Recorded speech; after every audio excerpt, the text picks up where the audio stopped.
Good morning दर्शक बंधु मु गजन कुमार साहू TV4 ओडिशा को स्वागत करुच्ची आपण मानक मु आज देखेबी कोल्लाब नदीर एक मनोभरा दृश्य जोटा कि आप जीवन में थरे भी आसी नथिबे।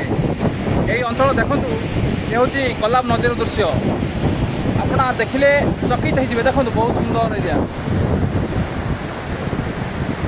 मनोभरा दृश्य आपण माने आसंतु थरे बुली देखंतु।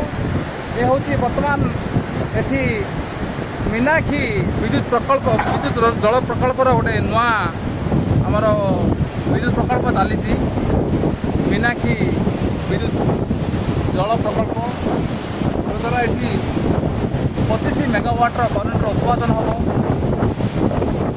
देखो आप मनोहर दृश्य एठिकार दृश्य देखो केते मनोहर दृश्य देखो देखो बंधुगण बहुत सुंदर है बहुत सुंदर आपण देखले बहुत आश्चर्य होइजिबे। केबे जीवन में आसी नथिबे एते सुंदर दृश्य। ये हूँ आमर प्राकृतिक सौंदर्य परिपूर्ण कोरापुट जिला जहाँकि आपण माने उपभोग करें दृश्य को आम TV4 ओडिशा माध्यम बहुत सुंदर है। देखो बहुत सुंदर है आपड़ जिते देखुवे आपण को मन भरी देखापी आहरी आकर्षित कर दृश्य बहुत सुंदर है। देखो देखो एठिकार दृश्य बहुत सुंदर हूँ आमर कोरापुट जिले में जोटा कि आमर यहाँ हूँ तेंतुलीगुमा अंचल मालकानगिरी जंगल एवं कोरापुट जंगल को संजोग करुच्ची एरिया बहुत सुंदर एरिया।